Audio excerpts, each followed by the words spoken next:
Hello, everybody, and welcome to the Venture Fuel Visionaries podcast. I'm your host, Fred Schonenberg. On today's show, we have Mike Pell. So Mike leads the Microsoft Garage in New York City, which is the company's worldwide innovation program.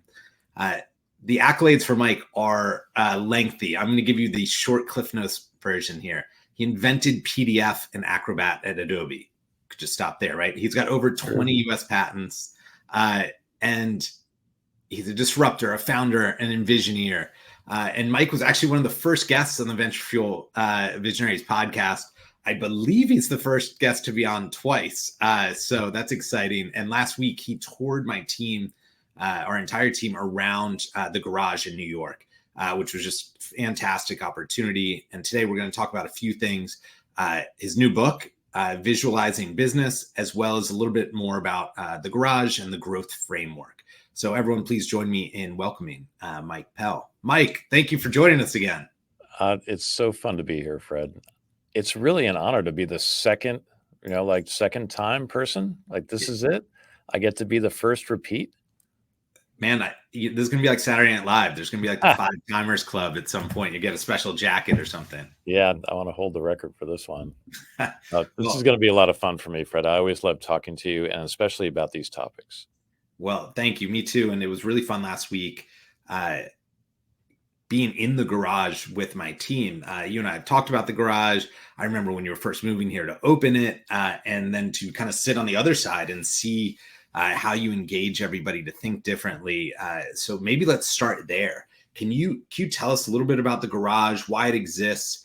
And if you want to go into like garage growth framework, really take it wherever you think would be most interesting.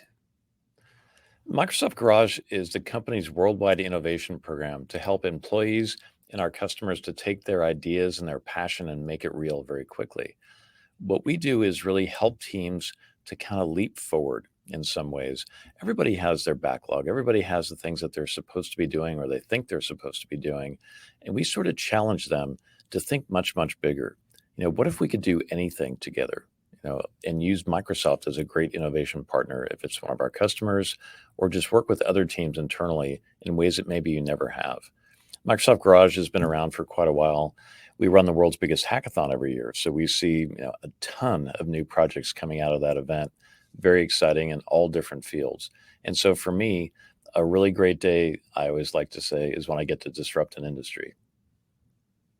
I love that. Well, I see the shirt behind you says hacker.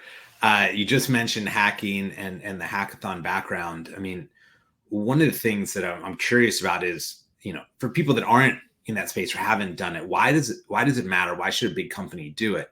And what jumps to me, right, as I was going through some of the things you've done in your career. We talked a lot in the first interview about how your breakthroughs are now embedded in like everyday life, right? So Apple stylized font menu, pioneering 3D work, and was the original metaverse. And then obviously Adobe Acrobat, which, unless I'm mistaken, you hacked together in a matter of days. And I know you actually hacked together the design of the garage. So can you talk to people about hacking and why, if I'm a big company, that is something I should think about? I don't know if big companies even really know what that is. First of all, hacking, I think mostly has been known as a bad thing, hackers, doing bad things online. But the term hacking, the way that we use it in the garage, and around the industry, means to do something very fast, with no regard for it being perfect, just trying to get it done so that we can see, is there really something there? So hacking has become part of the Microsoft culture, trying to do things, that maybe we don't even know if we can do or not, just to try them, roll up our sleeves, see if we can get it done. And this has really been infused in our culture now. Since Satya Nadella took over as CEO about 10 years ago, he really has been a huge proponent of people being more curious and more experimental. And that has made its way into every part of our company culture. And I think the results speak for themselves. I mean, Microsoft is now hitting on our cylinders. We're really able to not only innovate, but to do things at scale. And so I think for a lot of companies who are maybe new to the idea of hacking, it's really just that notion of letting your employees take their ideas and their passion. They know what they need to do and go try it. The Microsoft Garage is essentially a mechanism for us to not only run this giant hackathon, we hack all the time, 365 days a year, but it's a mechanism to take people into that place where they feel like they can be heard and they can experiment and try things. And one of the most important things, as you and I talked about, is you have to have a place for people to have things not turn out. Now, I'm not a big fan of the term fail fast, but you have to fail sometimes in order to learn. And that's what hacking is really all about, just trying things. If it doesn't work, try it again and try it again and try it again until you figure out, maybe I shouldn't be doing this, or wow, there is really something here. Yeah, I thought it was really fun. I mean, I agree. I think the connotation of hacking is, a couple designers or engineers doing some sort of one-day app improvement or a new product, right? And something pops up and they stay up all night eating pizza. And what was really cool for me was going into the garage with our team. And we just brainstormed two different, like, entire new business, additions, right? Revenue streams potentially. And we chose one kind of arbitrarily, and then we rolled through it. And we were there for an hour, maybe, right? Kind of going through it. We had a logo. We had reasons why it wouldn't work. We had a whole roadmap for how we could get it together. And it was a really cool thought exercise. And I think that idea of changing the perception of hacking and being like, hey, let's get the right people together and really think about what are opportunities, is there there, and how do we get to the point where we know we should dedicate resources or capital to explore something. And so I think it's a really powerful mechanism to get people out of their own way a little bit too. Yeah, and that's really, my expertise. I'm probably one of the better people you'll run into to help people get out of their own way, to help them think bigger and to leap forward. And so, yes, it was a lot of fun to do that with your team. I like to go really fast. I certainly pushed you and asked you some very direct, tough questions to get at maybe, a new direction for your company, or just re-examine some things that you had been doing. And so that's what we're really good at, is sort of doing that. And most of the time it's more than a thought exercise, right? Like, we actually got to put together the beginnings of a plan that you could go execute. And that's a really important part of all this. This is not about scribbling things on whiteboards and waving our arms, in the air and, making great pronouncements. It's about actually doing something that we can walk away with and show someone else what we have. And that's when I know that we've actually got somewhere. I think it's interesting. I'll maybe use this as the transition to your new book. But one of the stations that you had was sort of create a logo for this new product or idea. And there were all different shapes you could kind of put together. And we put something together, really quickly as a group. And there was a lot of us on it. And it was pretty good. And it was one of those moments where I was like, oh, this is very interesting. And then you layer in all the Gen AI Copilot capabilities Microsoft offers, and you start to go, oh, we can spin something up here that is real. It feels more tangible than just a thought exercise. That is one of the most important parts. Thank you for mentioning that, Fred. Going fast is critical. We cannot overthink things anymore. We used to talk ourselves to death, right? And say, well, where's the data to support this? Or we don't have consensus. You can't do that, right? Not these days. Everybody's got to go fast. We talked about this. Nothing's going to protect your idea these days except going fast. And so when we did that icon exercise, you had 5 minutes max. The team did a great job. You didn't even need 5 minutes. It was super fast, came right together. But that is what I try to teach people when they come here, is you can do so much more than you ever thought by going fast, and not overthinking things. Well, so the name of your book, right, is Visualizing Business. And I'd love if you could kind of tell us what inspired you to write it and any key concepts or ideas that you hope your readers will take away from it. Visualizing Business came to me 2 decades ago. I was in Silicon Valley. I was shopping my company around, and I had this business plan to help people communicate more clearly in business, especially around models and systems and the way that markets worked. Now, it turns out I was maybe a couple decades too early, because now we have all the technology, we have the bandwidth, we have people that are ready to embrace data and artificial intelligence to help them make business decisions. So now is the perfect time to talk about this subject of taking not only artificial intelligence and data, but using all we know about spatialness, using everything that we've learned about doing more experiential visualizations and mold that all together into something that is so clear to be able to see how businesses work in the form of an animated, I would say, very immersive experience where you can actually see things moving. I always say, we've never actually been able to see how business works. We know how it works. We have our spreadsheets and our charts and our graphs, and we just inherently know how our businesses work. But very rarely do you ever get to see them in motion and be able to stop and play what if, change some variables. Or what if this didn't happen? Or what if our revenues were down? And what if a competitor entered the market? All these things are possible now by using AI to do simulation. And to answer your question, the core concept in the book is something I call 4D, four-dimensional. And so what we do is we take the spatialness of things that are going on right now, and we add time. Time has always been a part of business, but it's hard to be able to look at data over time. It's just been expensive and required specialized tools and people with really very unique training. But now with generative AI and some of the things that are happening with data and bandwidth and the new platforms that we've been introducing for managing data, all this stuff is possible. And so now is really the time to help people see how their businesses really work. Can you share maybe a real world example or a case study from the book that maybe it illustrates this this practice of visualizing a business or a business concept? Of course. So every business has a key set of processes that are used within, whether it's the sales cycle, it's the production cycle, it's how things come together on supply chain. If you take any one of those key processes and you actually can see it, you visualize it in a way that you can not only explore it, but look at it from different angles, play what if, things will finally start to snap into place. And this is what we notice all the time.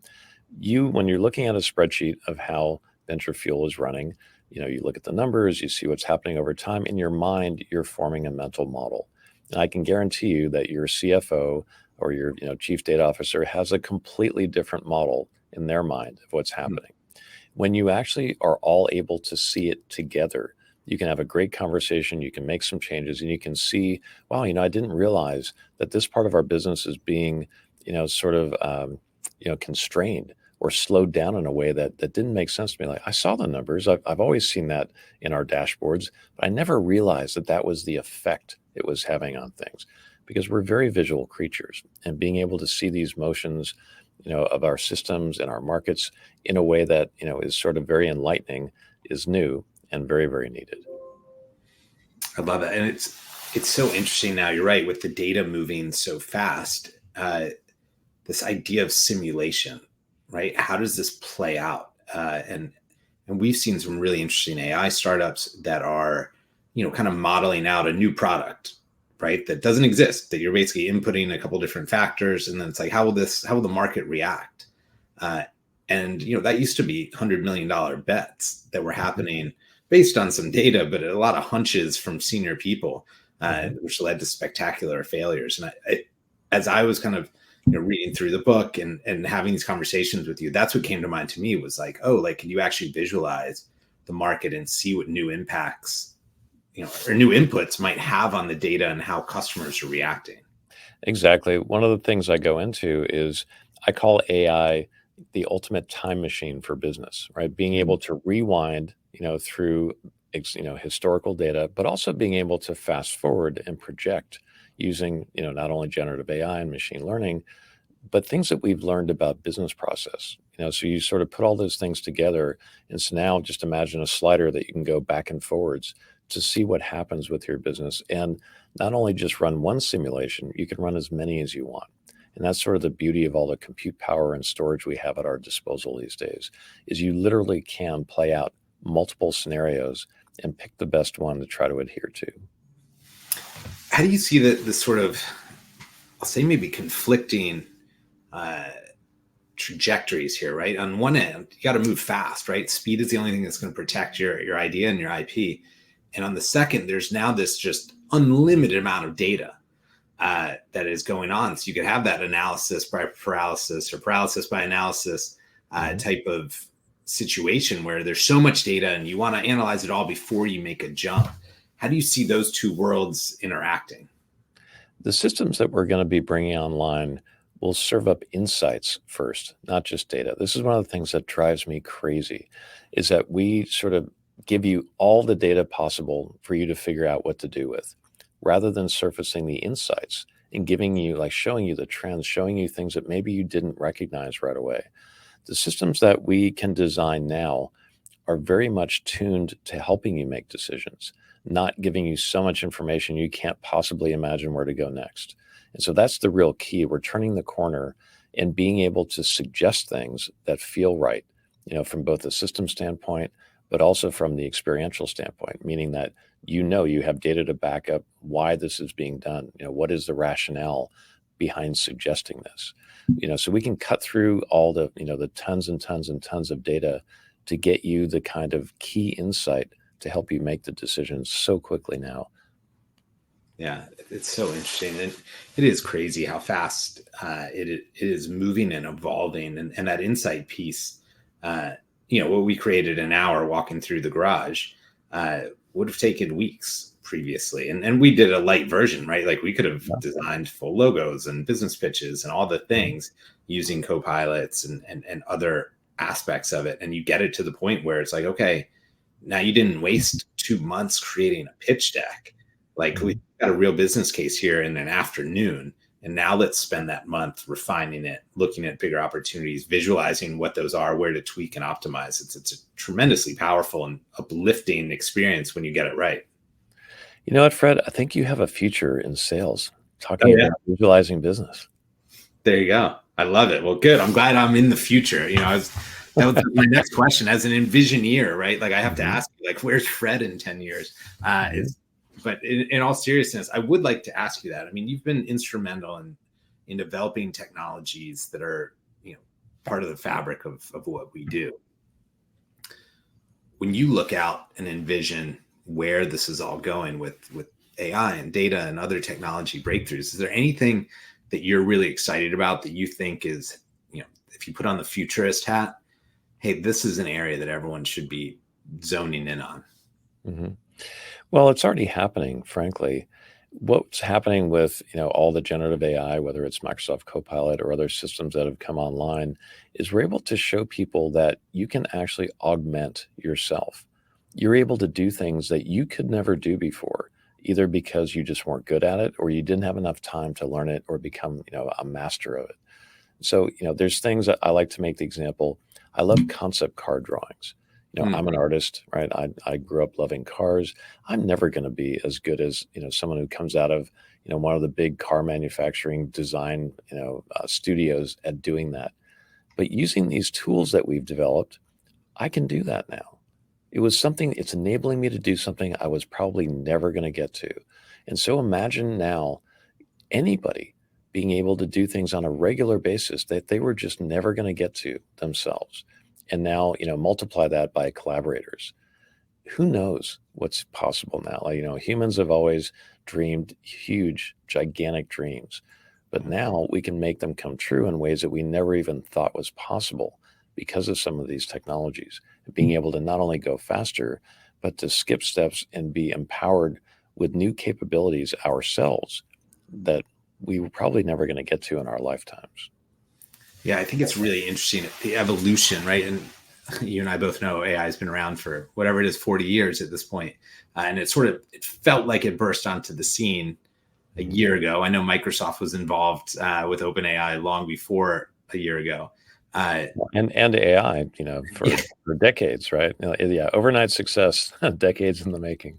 Amen, right? Always. I think it's so interesting, but it's really the evolution in the past 12 months as it caught the sort of slipstream, right? The first piece was like, the kind of classic, we're all going to be replaced, or, robot versus human. And now this evolution of Copilot is a really interesting idea of like, hey, you have like the ultimate executive assistant, the chief of staff next to you that can draw if that's what you want to do, or can come up with names for your company, or can, insert all the different tools that are popping up in that space.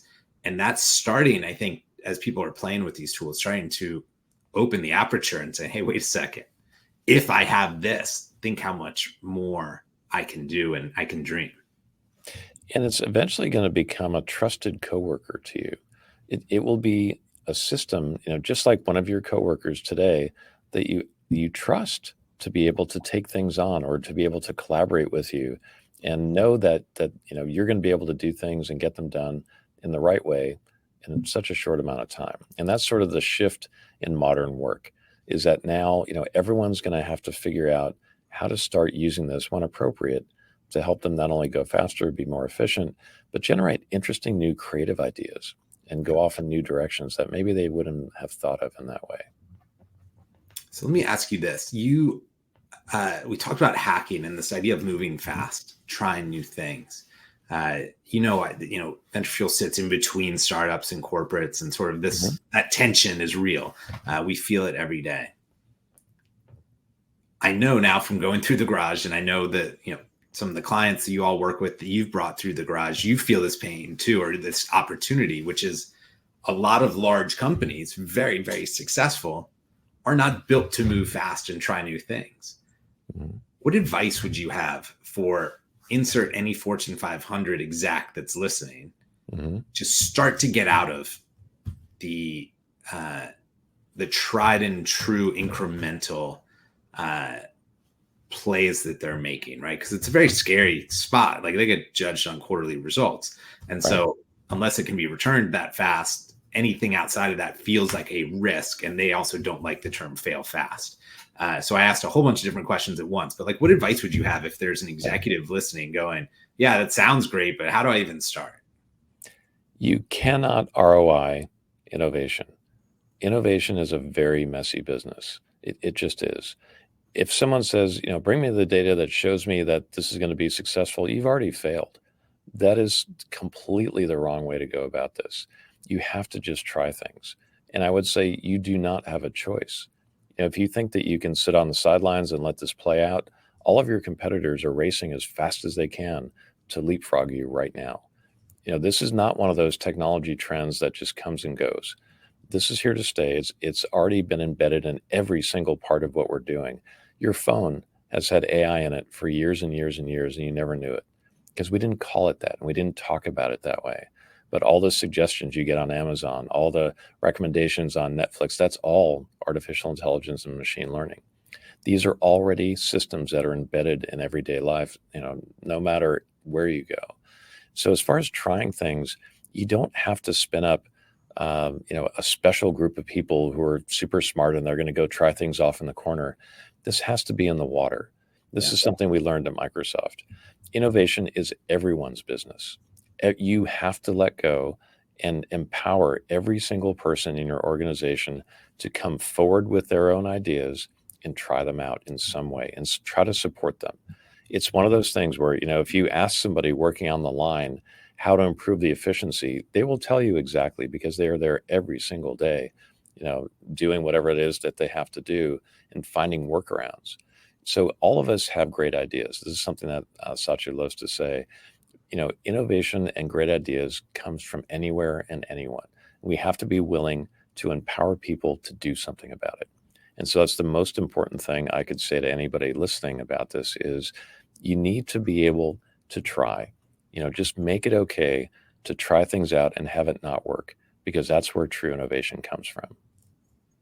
I love it. Mike, where should people go to learn about the book, about you, about the garage? As far as the book goes, just go to visualizingbusiness.com. It's available on Amazon or Barnes & Noble or wherever you get your books. About me, you can just go to mike-pell.com or mikepell.ai. I'm an AI now. Love it. Is that you or is that your AI? Is that your co-pilot? No, we'll see. Maybe I can replace myself. And certainly for any of the people that you just mentioned, the Fortune 500 companies, they're probably Microsoft's customers, would love to see you in the Microsoft Garage. And as I always say to people, I love to talk about this stuff. Just find me on social media. It's easy on LinkedIn. Love it. Well, Mike, thank you for everything last week, for the tour with the team. Thank you for sharing your time again today and everything you wrote about in the book. It's been a lot of fun to read, and thanks for all you're doing to spark change as well. Thank you so much. We'll see you for number 3, right, Fred? Of course. We're going to get into the books now.